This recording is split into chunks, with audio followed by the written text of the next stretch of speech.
మీరు ఇప్పుడు చెప్పారు కదా ఈ సాంబార్ అనంత పద్మనాభ స్వామి పాండవులు వనవాసం తర్వాత అజ్ఞాతవాసంలోకి వచ్చాము. పాండవులు శ్రీకృష్ణ భగవాన్ ప్రార్థన చేసి, కృష్ణ మా వనవాసం అయిపోయింది, అజ్ఞాతవాసంలోకి వచ్చాము, నువ్వు మాకు తోడుగా ఉండి ఒక అజ్ఞాతవాసాన్ని విజయవంతం చేయమని ప్రార్థిస్తే, నేనంటే ఇక్కడ ఉండవద్దు, లోక కళ్యాణార్థం అంతా చూసుకోవాల్సిన వాడిని, నా చిహ్నాలు పెడతా అని చెప్పి ఈ కొండ శిఖరం పైన కృష్ణుడు శిరస్సు బదులుగా నామాన్ని, వక్షస్థల బదులుగా శంఖచక్రాన్ని, పాదాల బదులుగా లక్ష్మీదేవిని, వాటికి జాగ్రత్తగా సంరక్షణ చేయడానికి ఆదిశేషుని ఈ అనంతగిరి పైన పెట్టి, పాండవులారా అనంతరం అన్నవాడు నాకు చాలా ఇష్టమైన వాడు, భారతపద శుద్ధ చతుర్దశి రోజు నాడు అనంత వ్రతం ఉంది, ఆ వ్రతం మీరు ఇక్కడ చేసుకుని వీటికి పూజ చేస్తున్నంతకాలం కూడా మీకు ఎటువంటి భయం లేదని కృష్ణుడు పాండవులకు అభయం ఇచ్చి వెళ్ళిపోయాడు. అందుకే పలికి పద్మనాభ స్వామి అన్నారు. మన మనసులో ఏమైనా కోరుకుంటే స్వామివారికి మనవి చేసుకుని, పద్మనాభ స్వామి తండ్రి పలానా కోరుకుంది, ఆ కోరిక తీరితే మళ్ళీ నేను నీ దగ్గరికి వచ్చి నా శక్త్యానుసారం ఏదైనా సమర్పించుకుంటే దండం పెట్టుకుంటే ఎటువంటి కోరికైనా 6 మాసాల్లోపు తీరుతుంది. తర్వాత పాండవులు భారతపద శుద్ధ చతుర్దశి రోజులు ఈ కొండ మీద అనంత వ్రతం చేసుకున్నారు.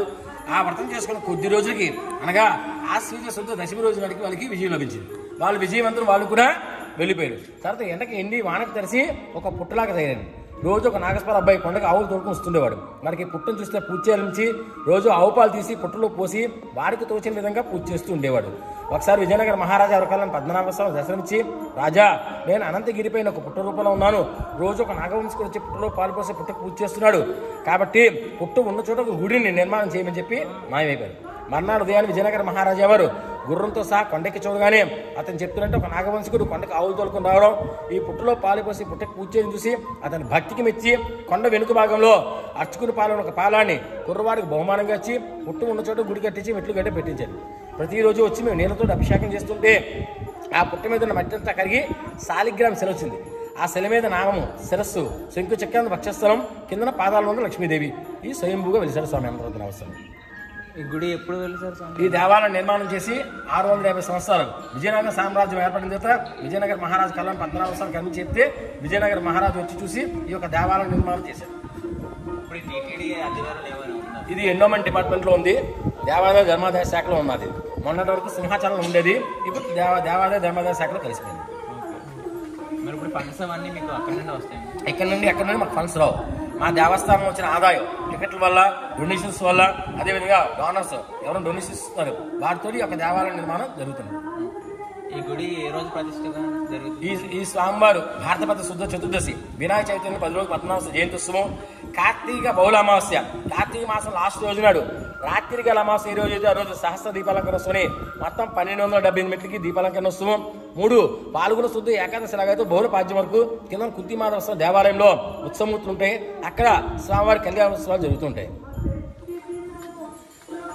మీకు ఇక్కడ శాలరీస్ అవన్నీ ఆదాయం బట్టి ఉంటాయి. మా దేవస్థానం వారు మాకు 13,000 రూపాయలు ఇస్తారు. నేను ఇక్కడ జాయిన్ అయింది 450 రూపాయలు జాయిన్ అయ్యాను. ఈ మెట్లెక్కి వచ్చాను. నా సర్వీస్ 32 సంవత్సరాలు. మేము 32 సంవత్సరాల్లోని గత 5 సంవత్సరాలు రోడ్డు నిర్మాణం జరిగింది. నాకు 450 రూపాయల జీతం నుండి 900 రూపాయలు, 1,500 రూపాయలు, 3,000 రూపాయలు, 6,000 రూపాయలు, 9,000 రూపాయలు అయ్యి ఇప్పుడు నాకు 13,000 రూపాయలు జీతం ఇస్తున్నారు.